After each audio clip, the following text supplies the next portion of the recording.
So that question was, should international observers be at the count, presumably, of the next independence referendum to offer some legitimacy to the outcome of that? Okay, so straight over to you, Keith. Thanks very much. I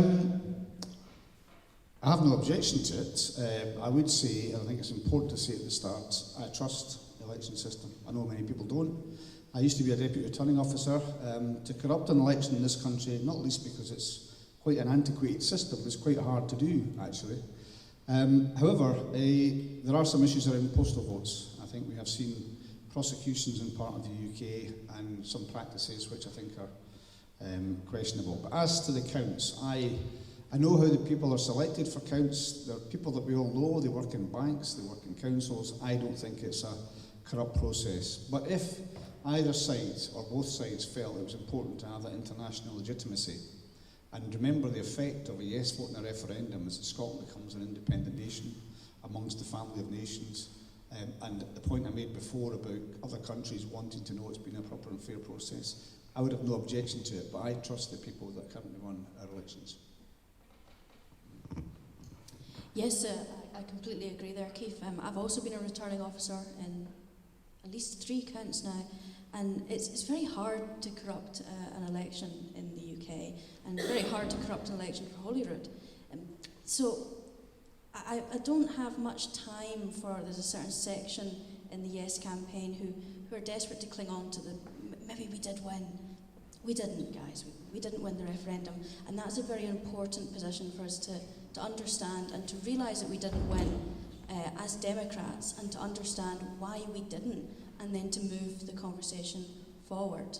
So I think we have to first of all respect the legitimacy of the vote, but that can be bolstered by international observers, and I think as a general principle towards internationalism, that's a good thing for observers from around the world to come, and to also take pride in the fact that we do have very democratic elections, and for those observers to see that and to perhaps bring them back to their own countries. So I think on principle, yes, of course, I think every election all around the world should be international and should have observers.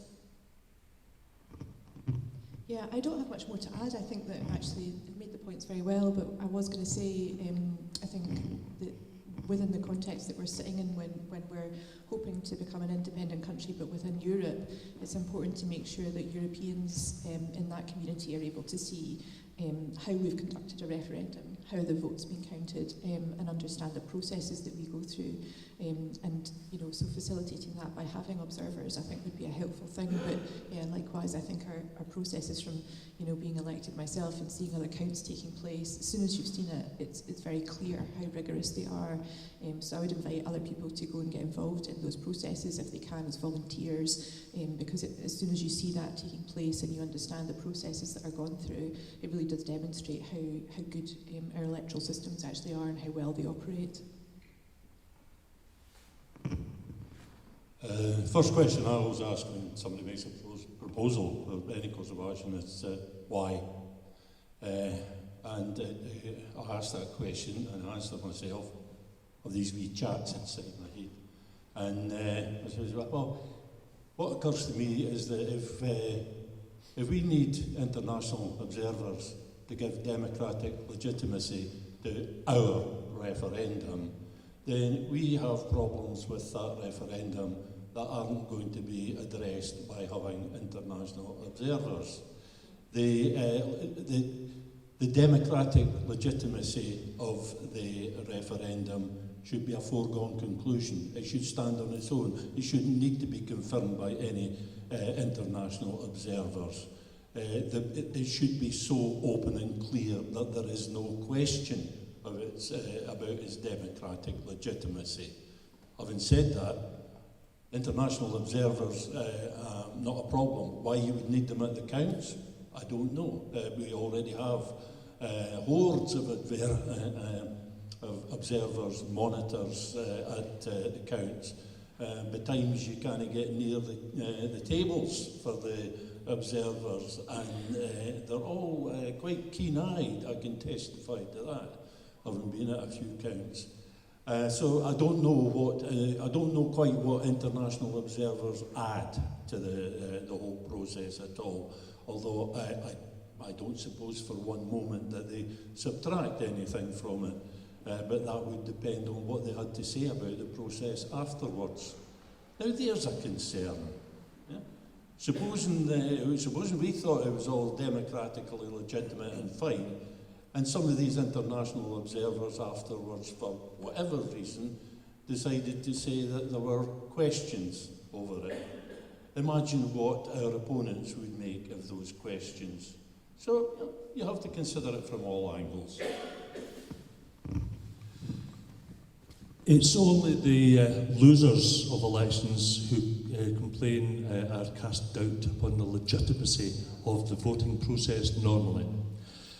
Winners, well, put it this way, have you ever heard a winner complain about winning? Okay? So, the last time around, there were certainly lots of doubts cast by many people about the legitimacy of the process. Let's fast forward to the next referendum.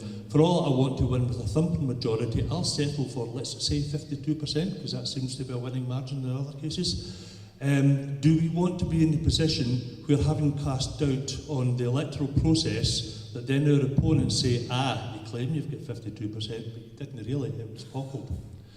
Because that's what will happen in those circumstances. The more that we build up the presumption that it's a flawed process, the more it will be used against us when we win. So I think we actually do ourselves an immense disservice. I'm speaking here, similar to Roisin here. I've been in a parliamentary election agent 7 times. I chaired the campaign in West Lothian, the Yes campaign, and I was the agent for the Yes Scotland in West Lothian at that time. I watched the whole process all the way through.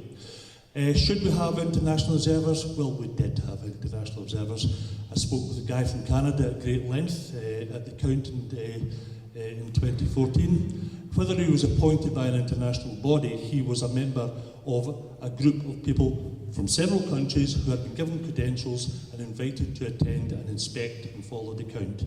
You could formalise that into some appointment of international observers. I have no problem with that. But you know what? I would love to have international observers at the next count for independence for one particular reason. Not because we have doubts about the validity of the process, but they will help to spread the word around the world about the magnificent result that we have and how democratically we have reached that result.